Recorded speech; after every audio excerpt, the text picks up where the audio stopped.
A couple of words of warning. I took very seriously the title, the invitation of the conference, so I tried to articulate as coherently as I could a way in which history of science, or to be more precise, historical time, the past of science, should be relevant to the issue of realism. At the same time, this talk will be kind of experimental because I want to suggest a way in which history of science or the past of science or looking at the past of science can be incorporated into philosophy of science. So you can have historically informed philosophy of science, something that I treasure, I gave up for a few years, but I'm going back to. So I'm going to start with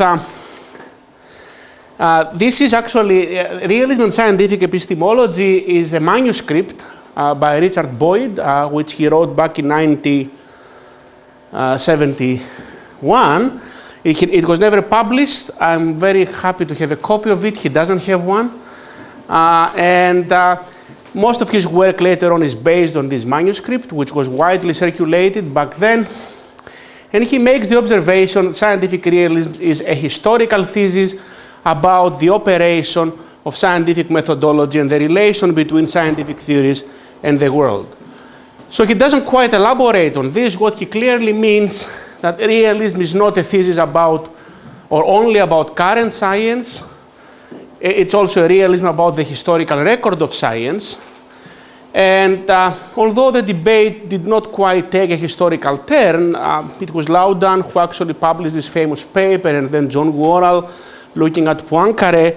It should be quite clear why this historical dimension is necessary if the truth of scientific theories is to be admitted as the best explanation of predictive reliability of methodology. Unless continuity in theory change and convergence are established, past failures of scientific theories will act as defeaters of the view that current science is on the right track. Either we got it right just now, or somehow we've built on successes or truth claims achieved by our predecessors. If, however, realism aims to explain a historical fact, the defense of scientific realism can only be a posteriori and broadly empirical. The defense of realism has to draw on the historical record of science. That's the outline, if you like. That's what I've been defending over a few years. I want to do it more systematically in the double way I mentioned in the beginning by looking at a specific debate which took place. It was a heated debate that took place in France mostly, but it spread around continental Europe in the late 19th century. And I'm going to show you that the historical dimension in assessing science and in its claim to truth or its cognitive achievement, it was something that people were taking for granted back in the 19th century. And we have to argue for this now, if you like, but it was kind of common sense back then. So I'm going to talk about the bankruptcy of science debate, which was France and the rest of the world in 1890s. And the distal cause of this debate is this character over here, a novelist, Paul Bourget. Quite important novelist, actually. Mark Twain wrote about him. His books were translated into English. And the distal cause of the debate is actually this novel, Le Disciple. The Disciple, 1889, it was translated into English. You can get it now for free in the Internet Archive. It's worth reading, okay? It's a good novel. But in this particular context, it was taken to be very important because the novel mounts an attack on scientific materialism, and it's promised that it can cover and explain anything, including morality and mentality. As Bourget puts that in the preface to the reader, the young reader of the book, the target of the book are those who think that the human soul is a skillful piece of mechanism in the dissection of which they are interested as a matter of experience. So Bourget raises the question, can there be moral responsibility in a materialist and deterministic world? Or if there is moral responsibility, is the universe purely material and mechanical? Okay? Now let me talk a little bit about the novel because it's really important. The characters in the novel, a few people actually have written about this, but I don't think anyone has actually read the novel. So they were reading what other people were saying about the novel. So it's a philosopher. Presumably Spinoza, or modeled on Spinoza, Adrian VI, whom the English call the French Spencer. He's the author of The Psychology of God, Anatomy of the Will, Theory of the Passions. He's a recluse, determinist, materialist, mechanist, reductionist, the bold prophet of universal mechanism. According to Sixth, all souls must be considered by the psychologist as experiences instituted by nature. Among these experiences, some are useful to society and are called virtues, others are injurious and are called vices or crimes. Now, the disciple is someone who reads his books. Robert Gresslon. He writes to Sixth, I perceived the universe as it is, pouring out without beginning and without end, the tide of inexhaustible phenomena, the care which you've taken to found all your arguments upon facts taken from science correspond too well with the teaching of my father not to have subdued me. This hymn to science, Sixth's work, of which each of your pages is a strophe, I listen to with a delight. So there is the pupil, I mean, he actually gives tuition to Lucien. Lucien has a sister, Charlotte de Joussa, and there is another brother, André. So the plot. Gresslon pretends to fall in love with Charlotte, the sister, but what he's really interested in is the mental mechanism of love. The idea alone of directing at will the subtle movements of a woman's brain, all this sentimental and intellectual clockwork, so complicated and so tenuous, made me compare myself to Claude Bernard, to Pasteur, and to their pupils. These savants vivisected animals. Why not vivisecting at length a human soul? Okay, so he's really inspired by this materialistic philosophy. Gresslon persuades Charlotte to commit suicide with him, but he backs off. Charlotte realizes that he was not truthful to her, and she takes the poison herself. Gresslon is accused of the murder of Charlotte by poisoning her with Nux vomica, which is a kind of a plant from which strychnine is produced. Gresslon's mother accuses the philosopher now, Sixth, for having corrupted intellectually her son and for being morally responsible for his crime. Sixth is summoned by the police to testify on Gresslon's motives. Gresslon is tried. André also testifies, the brother, in the court that his sister committed suicide. Gresslon is acquitted. He walks. Do you want to know the end, or do you want to read the novel? So André, who actually testified in his defense, kills him. He shoots him on the street, telling him that you don't deserve to live. Okay, so it's a quite powerful, and if you think of it, late 19th century France, there is lots of introspection in France, the Third Republic,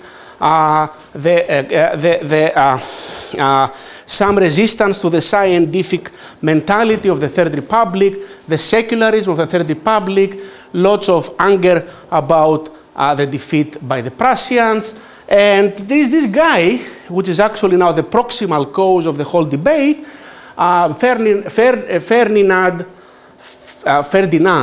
Brunetière, who is a literary theorist and literary critic, professor at the École Normale, an editor of a very popular literary magazine, Revue de Deux Mondes, okay? Who writes a review of this novel, and actually he says Bourget has asked all the questions that matter. Science cannot address them, these moral questions, so actually the character, the philosopher Sixth is morally responsible for the death of Charlotte. A few years later, Brunetière strikes again. Now, he was irreligious, but he was in the process of being converted to Catholicism. He visits the Pope, Leon XIII. He writes a piece après une visite au Vatican in the same journal, of which he is the editor. There he raises the issue of the bankruptcy of science, le banqueroute de la science. Okay? Science has failed to deliver on its promise to change the face of the world. Even if this is not a total bankruptcy, it is certainly a partial bankruptcy, enough to shake off the credit from science. Science has left unexplained the origins of life, morality, mentality, and society. Science cannot replace religion and faith. It cannot raise and answer questions on issues that matter to humanity. The solace is to be found in religion. There is a huge public stir in France, and there is the opening of a debate. So what's next? David was speaking about the powerful editors. So that's a famous then professor of physiology and medicine at the Collège de France, Charles Risset, who got a Nobel Prize in medicine in 1913. He was the editor of a popular scientific journal, Revue Scientifique. So he publishes right away a reply to Brunetière, La science est-elle fait banqueroute, in 12 January of 1895, in the section Histoire des sciences, history of science. So it's not physics, not physiology, it's not whatever. So his line of argument there is threefold. He agrees with Brunetière that science can never understand the why, le pourquoi of things, especially when it comes to the infinitely small and the infinitely large. Science only attends to the phenomena. The intimate nature of things escapes from us. Second, unlike Brunetière, science has not promised anything, let alone the discovery of the essence of things. Thirdly, despite the fact that science has not promised anything, it has actually changed the world.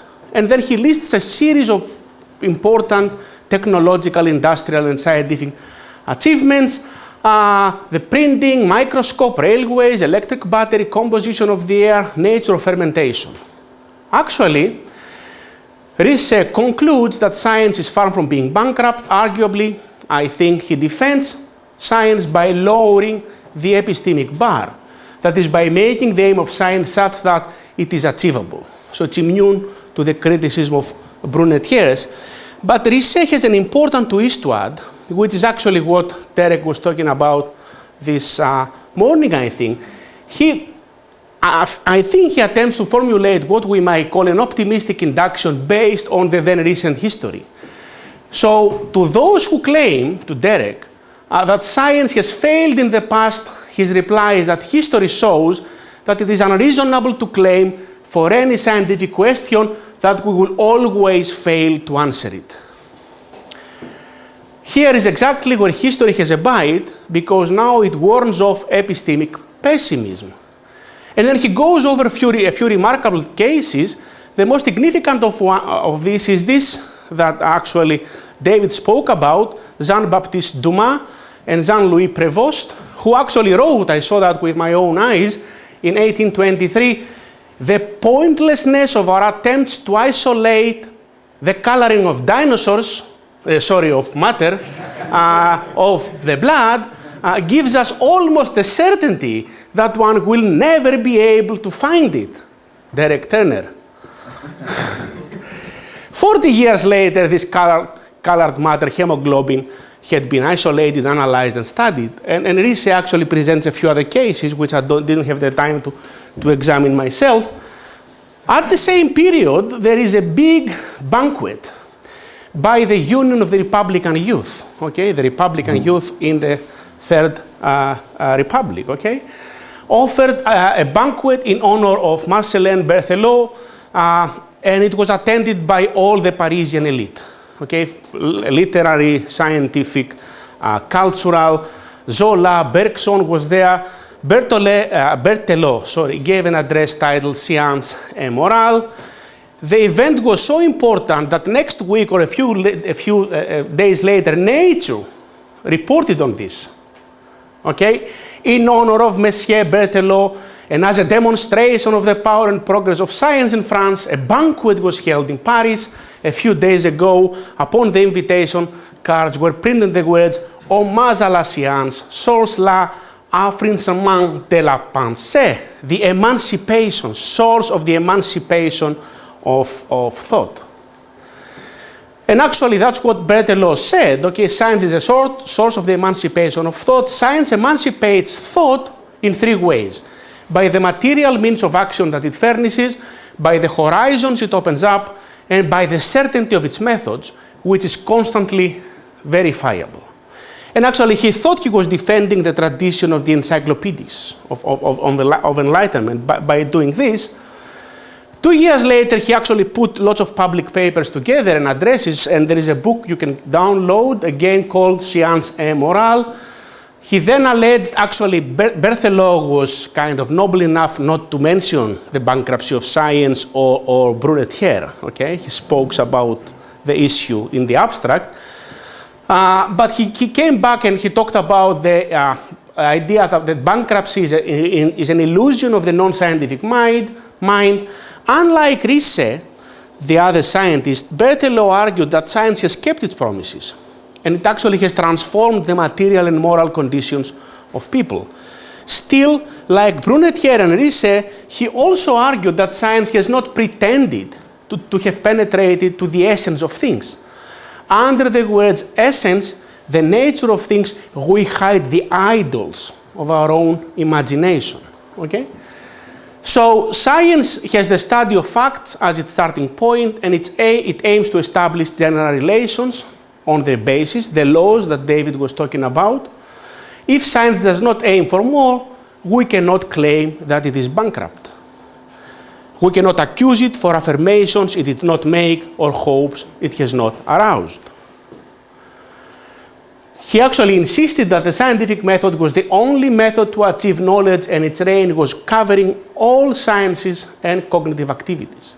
Actually, a year before that, or a couple of years before that, Pierre Duhem wrote his first philosophy piece about science and metaphysics, and he took as the mark of positivism, as this was understood in France, late 19th century France, the idea that there is no logical method other than the method of positive sciences, that anything that cannot be achieved by this method and anything unknowable to positive sciences is in itself absolutely unknowable. So Berthelot, was actually exemplifying what people then thought was a positivist attitude towards science. Berthelot, who was a well-known rival of atomism, a defender of chemical equivalents and things like that, and a great eminent figure, minister of the Foreign Office, whatever, external affairs of the French Republic, defended science by rendering science a descriptive enterprise. It might be ironic that in the same year, 1985, well, these events were taking place. Sorry, yes. I think I'm dyslexic sometimes. 1895, this character here, Wilhelm Ostwald, published a very important paper. There is a long story behind that. I cannot even start telling the story. It's all connected with this Lübeck conference, a famous conference of the German Society of Naturalists and Physicians, where there was a confrontation between actually Helm and Boltzmann, but then Helm was very polite to confront Boltzmann, so Ostwald somehow managed to get invited to the conference to confront Boltzmann on the issue atomism versus energetics, and then Ostwald gave a famous address against scientific materialism. The paper was translated into French immediately, La déroute de l'atomisme contemporain, and in English twice, actually in the Popular Monthly in the States and in another journal in England, The Failure of Scientific Materialism. And note that déroute actually is a synonym of bankruptcy, banquet. An example of how Ostwald's piece was received in this period is given by this character, Léon Marcel Brillouin, who actually published a reply to Ostwald in this popular journal, Revue Générale, sorry, that's a different journal, Revue Générale des Sciences Pures et Appliquées, titled For Matter, in which he said, after the bankruptcy of science, the bankruptcy of atomism. So what Ostwald did in this piece was to mount a wholesale attack on scientific materialism, which for Ostwald was basically the mechanics of atoms. He thought that materialism and atomism is one and the same thing. Matter and motion seem to be the ultimate concepts which a diversity of natural phenomena must be referred. Now, it's interesting to see how they use the term concept. Okay? It's not quite the way we use it today. Unlike Ricci and Berthelot, Ostwald argued that the blame should be put on certain scientific conception of the world, on atomism, not on science in general. So this scientifically untenable conception should be replaced by another, what he was advocating then, energetics. So in his attack on atomism, Ostwald chose to put aside all considerations against materialism that are based on ethical or religious grounds. This implied that there may well be non-scientific grounds, like Brunetière's may be, for objecting to materialism, which Ostwald actually did not want to undervalue. So his point then is that science is not bankrupt, but materialism is. So atomism is bankrupt. Like Ricci and Berthelot, he too thought that the best defense of science is to dissociate it from epistemic aspirations that go beyond the facts. So here is a famous, to me, wonderful quotation about what he takes to be the aim of science. To set realities demonstrable and measurable, magnitudes, in definite relations with one another, so that when one is given, the other will follow. That is the purpose of science, and it cannot be fulfilled by the substitution of any hypothetical figure, but only by the demonstration of the mutual dependencies of measurable magnitudes. Now, if this is the aim of science, the atomic conception cannot go beyond it, okay? Cannot possibly be achieved. Now, I want to make the following point now. The significance of Ostwald's move in this particular context of this debate is an interesting distinction between two kinds of questions. One is, what is the aim of physical theory? Or alternative, as Duhem later on put it, can science offer us some knowledge of the world? That's the one question. The second question is atomism, or is a certain scientific theory that we just happen to accept the correct description of nature? So the logical independence of these two issues was not obvious to the public mind, not to many scientists or philosophers of this time. By means of this dissociation, Ostwald is able to drive a wedge between the claim that certain theories or grand theoretical conceptions, such as atomism, fail, and the claim that science as an epistemic enterprise fail. By the same token, Ostwald opens up the space for dissociating realism from atomism. Realism as a philosophical position from atomism as a scientific conception of the world, or genetic determinism, for instance, we were talking about yesterday. A point made more forcefully later on by Duhem in his reply to Abel Ray. So Ostwald was actually one of the few to take a realistic conception towards energetics. Actually, he was accused of this, and he actually publicly said that he believed in the reality of energy. He took energy to be real and objective, while matter he thought was not real and objective. So this realist view towards energy, that energy is real, which is not an observable quantity in any sense, was fully compatible with his professed aim of science. For the real issue for Boltzmann was the avoidance of hypothetical entities and hypotheses in general, and not the observability of the assumed entities.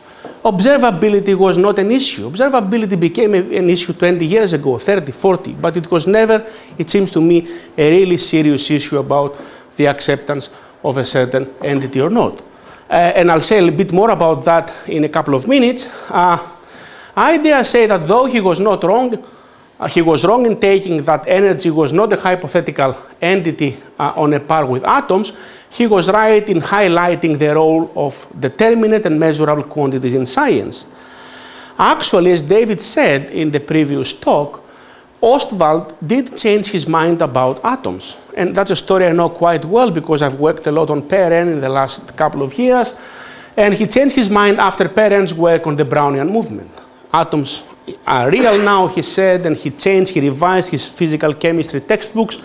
There are two reasons for this, and both of them are quite important. One of them is related to history in an obvious way.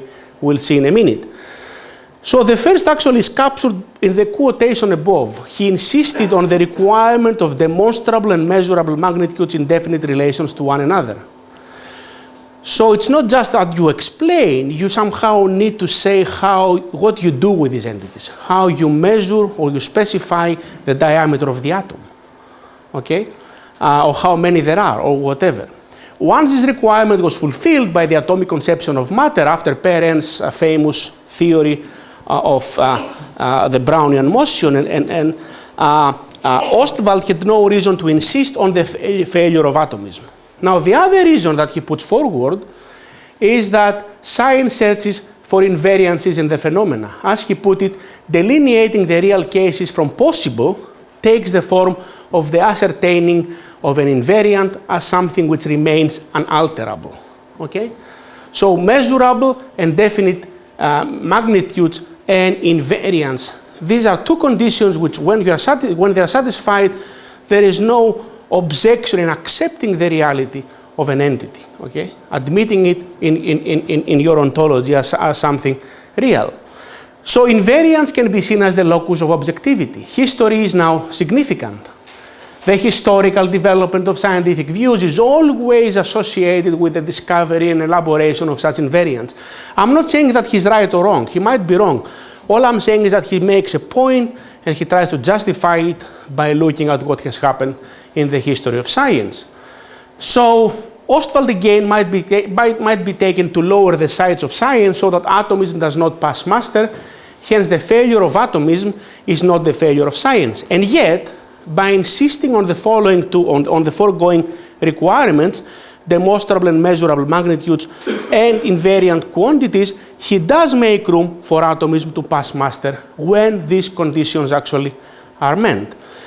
But Ostwald's appeal to history has an important limitation. History, he implies, it seems to me, is important in bearing out the search for invariance in science. That if you look in the scientific history of science, you will actually see scientists searching for invariant quantities. But the invariants themselves are not necessarily molded via history. This extra element, that the invariant elements in science are those that survive throughout history, is an essential addition to this debate made first by Boltzmann and more explicitly by Poincaré. So I'm gonna do that because we're in England. You know, we've seen this guy before, this famous Irish Cambridge physicist. He was in Cambridge, I think, wasn't he? George Francis Fitzgerald, who actually published a reply to Ostwald in Nature, and then he described Ostwald's position, view of theories, a sort of well-arranged catalogue of facts without any hypothesis. This is deadly, but this is the nice bit.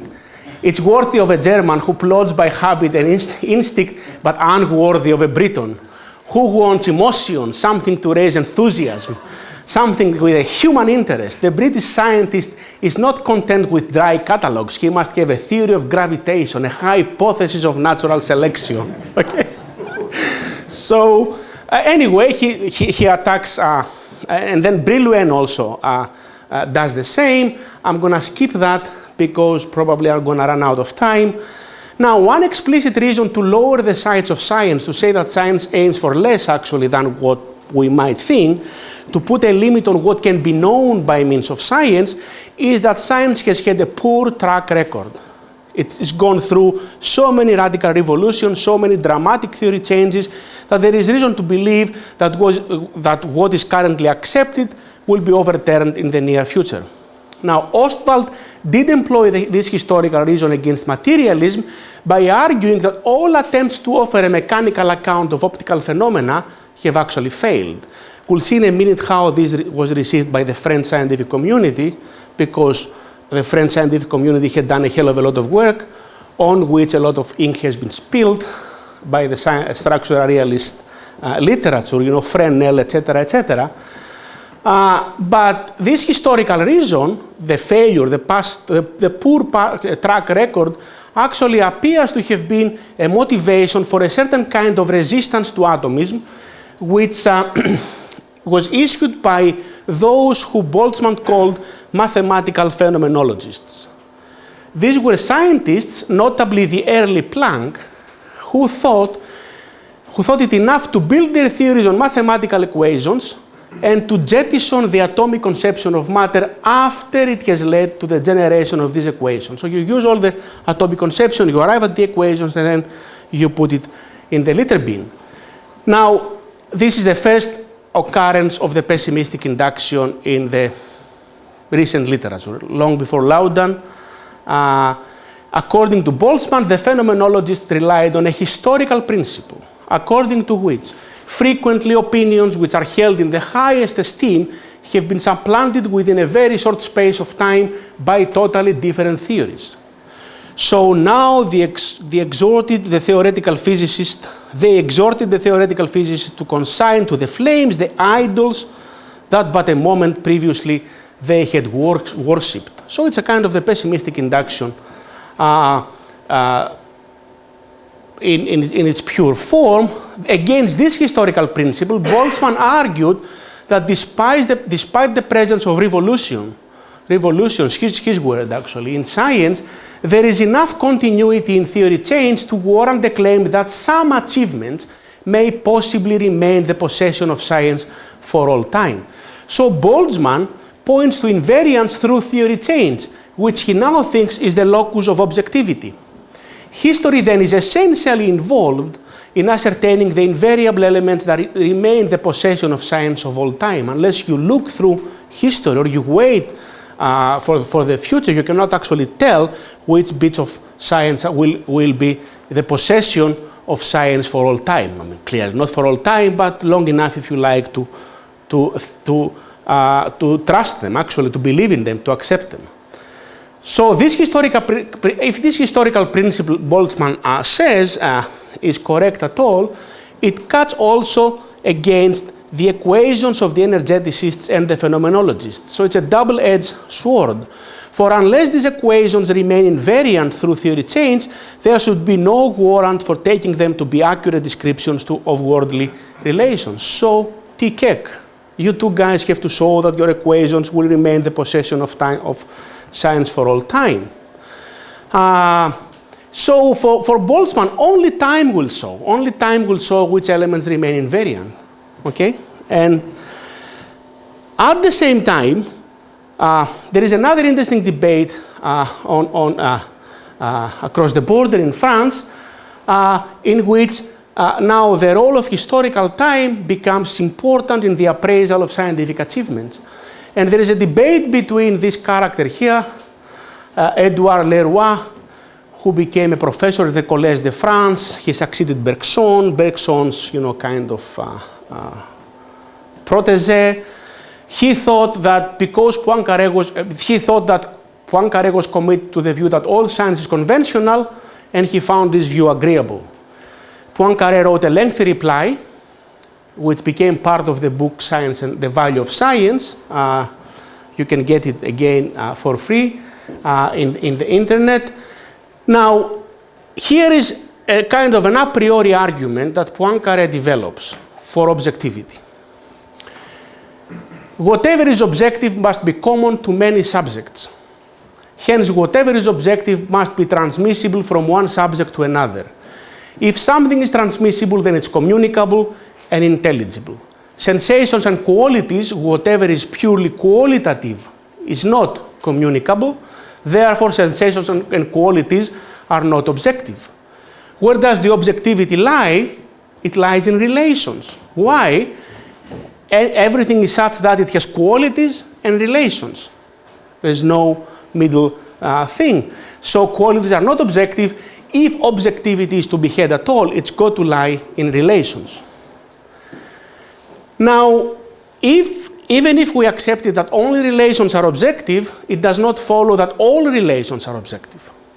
Actually, it does not even follow that all transmissible relations are objective.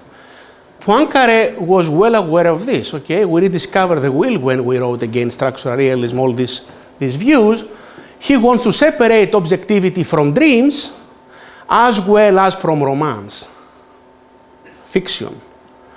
So transmissibility, the objectivity of relations, separates objectivity, the objectivity of science, if you like, from dreams. It's intersubjective agreement, retention in theory change, if you like. But how about fiction? How do you get science being different from literary stories, from fictitious stories? Here is where he takes it that the relations that are transmitted should reflect or correspond to, as he says, real relations among things, that is, among qualities. So objectivity lies in transmissible relations which correspond to real relations among things in the world or among qualities in general. Crucially for Poincaré, this does not imply that there can be knowledge of the nature of things. So does science teach us the true nature of things? To this question he says no. Hence Poincaré would agree with the response to Brunetière given by Risset and Berthelot. In fact, Poincaré emphatically stresses that this nature of things is unknowable by us and inexpressible even by God. This has got to do with his neo-Kantianism, I think. Now, does science actually teach us the true objective relations among things? In light of the argument above, the a priori argument, if you like, this question admits of a positive answer only if two conditions are met. A, the relations as expressed in theories are transmissible, so they survive theory change. B, the transmissible relations, the invariant elements of theory change, should reflect real relations among things. Now, the first condition, is historical. Only history can tell. The second is not. That's why the defense of scientific realism cannot be a purely historical thing, but it's got an important historical element. The second condition is independent of the history of science. It captures an early version of the no miracles argument, of which you find also in Poincaré. Poincaré puts it in terms of how unlikely it is that the theory is radically false, and yet it yields successful predictions. Science, he says, makes better predictions than chance predictions. The scientist is less mistaken than a prophet who should predict at random. And this suggests that science is not without value as a means for knowledge. Okay, so it's not enough to go to the history and see the continuity. You need the explanationist defense, if you like. Okay, and they both together give you a credible, if you like, realist, broadly understood position. Are then relations as expressed in the theories transmissible? Do they survive theory change? No, that's an empirical question, okay? Only the history of science, that is historical time, can answer. Poincaré actually intends to turn Boltzmann's historical principle on its head by arguing that science has already lived long enough for us to be able to find out by asking its history whether the edifices it builds stand the test of time or whether they are only ephemeral constructions. By the same token, Poincaré is able to make a key intervention in the bankruptcy of science debate that was still engaging the public mind in France. Now, this is 1900, okay? Brunetière struck again, this time in the famous French paper Le Figaro, okay? January the 4th, 1899. He repeated the claim that science is bankrupt because these three questions, whence do we come, why do we live, whither are we going, are not answered by science. Risset struck again, more or less repeating the same arguments, and the debate was so popular that this literary digest, a journal based in New York, translated Risset research piece a few weeks later on. Actually, to see how this debate was spreading, there are at least 3 books on the debate, one in Italian, one in French, one in German, published in 1895, 98, talking about the implications of this debate for science. I haven't read them, but I haven't seen them, but I know of their existence. So when the opportunity arose, and it's an important opportunity, the Pride of France, the 1900 International Congress of Physics, part of the exhibition in Paris. So everybody was there. Poincaré gave a big address. Everybody in this room knows this quotation by heart, okay? That's a credo of structural realism. The man of the world is struck to see how ephemeral scientific theories are. After some years of prosperity, he sees them successively abandoned. He sees ruins accumulated on ruins. He predicts the theories in vogue today will in a short time succumb in their turn, and he concludes that they are absolutely in vain. This is what he calls the bankruptcy of science. Okay? His reaction to this bankruptcy, faillite, is similar to that of Riche and Berthelot, at least initially. Science does not aim to uncover the nature of things. But though acknowledging that the discontinuities in science are far more extensive than others might have thought, he claimed that the history of science gives us reasons to believe that ruins can still be good for something. Okay? That's a perfect title for a paper on the matter. As he explained in more detail in his reply to Leroy, 2 years later, in which he repeats more or less the same argument, the history of science shows that the ruins comprise those parts of the theories that pretend to teach us what things are. So the ruins are whatever tells the causes or the essence of things. What remains is the good thing, and it's kind of what do we do? By the same token, the history of science, Poincaré argues, shows that there is substantial continuity at the level of mathematical equations. Okay, you all know that. That's all textbook structural realism. We learned it at our mother's knee. That's all well known. Okay?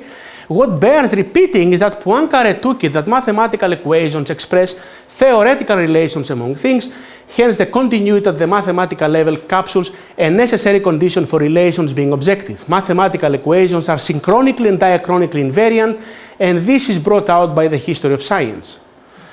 So far from being bankrupt, science offers knowledge of the world, as this is testified by its historical record, Poincaré says.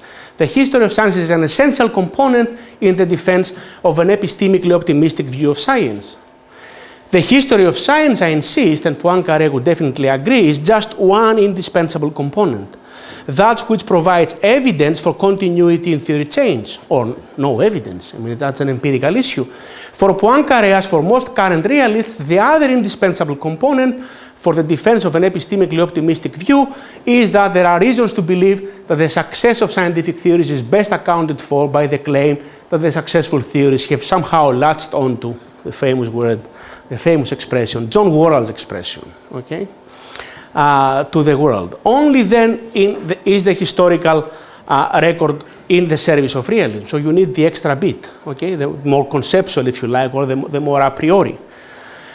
Poincaré does not take the mathematical continuity in theory change to be merely formal. I think that's misunderstood by lots of structural realists. Actually, the order of dependence between the worldly relation and the mathematical equations is from the former to the latter, okay? From the worldly relation to the mathematical equation. The equation expresses relations, and if the equations remain true, it is because these relations preserve the reality. So far from he's far from the mathematical phenomenologists that Boltzmann attacked, but at the same time, he's able to distance himself from Ostwald's attack on materialism. Okay, why? Because the very same relations can be seen under different theoretical interpretations, be they mechanistics or not. So you've got the famous worry that we all grew up with, okay, ever since John wrote this piece in 1989, John Worrall, the continuity between Fresnel and Maxwell, okay, and then Jed yesterday showed us the slide with Fitzgerald's paper in which actually the proof of Fresnel's equations within the Maxwellian theory is carried out. So Poincaré famously asked, was Fresnel's work in vain, given that this mechanical theory of light, which was associated with Fresnel, was supplanted by Maxwell? Now, this is Fresnel, this is Maxwell. That's a very interesting guy. This is the secretary of the Academy of Science, a very powerful character in France, Alfred Cornu. And there is some context why the Fresnel case was picked up. And I want to bring that out now. So there's another reply in 1895 to Brunet here by this guy over here, to Ostwald, sorry. It's irresponsibly titled, an irresponsibly titled essay, The Failures of Science, or the Bankruptcy of Scientific Materialism. So he says, thus, according to Mr. Ostwald, nothing remains of the work of Fresnel, of this admirable theory of the light waves, the influence of which was widespread and fecund for 3/4 of the century. Now imagine, we're in France, okay, and all of a sudden some says, you know, your hero, you know, his work comes to nothing, you know, nothing remains, okay? And the readers, he says, the readers of the Revue, this popular scientific journal, will think that Fresnel's theory was mediocre, okay, because it was supplanted. It was buried without a noise by Maxwell's electromagnetism. Now you can see why Poincaré, that's an issue which focuses on this issue, okay? Fresnel's theory enables us to predict optical phenomena as well as it did before Maxwell's time, but that's not good enough, since this position would reduce theories to practical recipes, not to maps of aspects of reality. And Poincaré wants to have it a bit more than practical recipes. Hence, he famously added that there is an invariant element in the transition from Fresnel to Maxwell, and this is that they both capture the same underlying relations within optical phenomena. These are the famous words, which we all memorized in the structural realism literature. The true relations between these real objects are the only reality we can attain to, and the only condition is that the same relations exist between these objects as between the images which were forced to put in their place.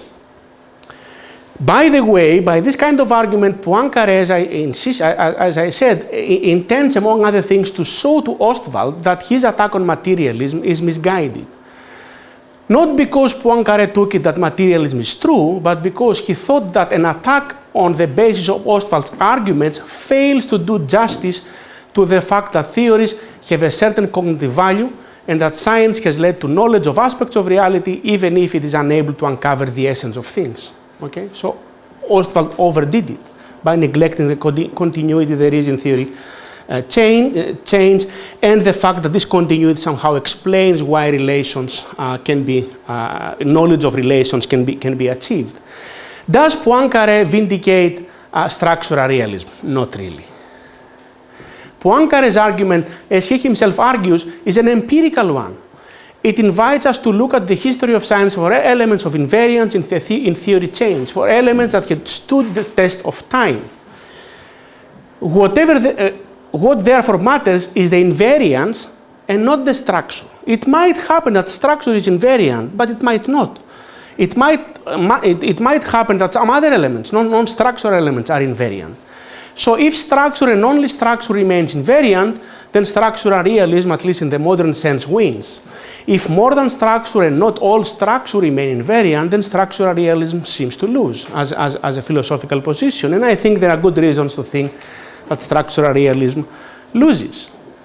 Actually, even in the Fresnel to Maxwell case, it is far from obvious, as I've argued in the past, in one of my first papers, that only structure remains invariant. And I argued for that back in 1994, before I graduated from graduate school, and everybody attacked me on this, and they were well justified to do it. But then I found a couple of weeks ago some solace in this point being made by Cornu himself, the secretary of the Academy of French Academy, who actually says that Fresnel's law was still alive and retained in Maxwell's theory. Why? Because it got two important facts of light right. That is that optical vibrations are wave propagations, and that this propagation is transversal. It is exactly these two features that are captured by the electric waves. So one may wonder whether these are purely relational or not. I say it makes no difference. Who cares? The issue is the invariance, not whether it's structural or not. So I'm drawing to a close. What is the role of history? If I were to generalize from this sketchy experimental use of this case. History is a source of audacity against the thought that science is only descriptive and it does not offer any knowledge of the deep structure of the world. The knowledge that science offers is not only or merely empirical, and this seems to be brought out by looking at the history of science. I mean, not by the lights or the eyes of a professional historian, I'm not, okay? But taking account of the record of science, the past of science.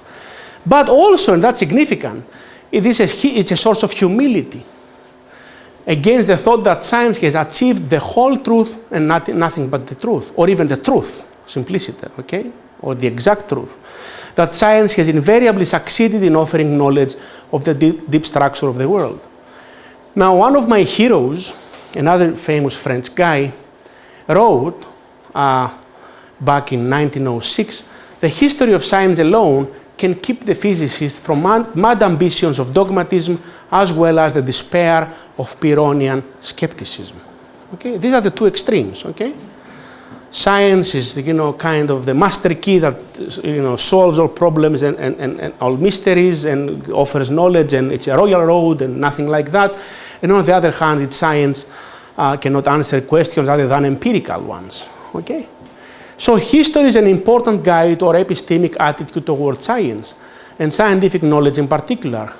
It warns us against dogmatism and skepticism. The history of science is a mixture of continuity and rupture in theoretical change, and part of the role of history is to teach humility when it comes to the cognitive aspirations of science, since many attempted theoretical explanations were later on abandoned, but at the same time to ground some kind of epistemic optimism based on the pattern of formal and material continuity in theory change. Thank you.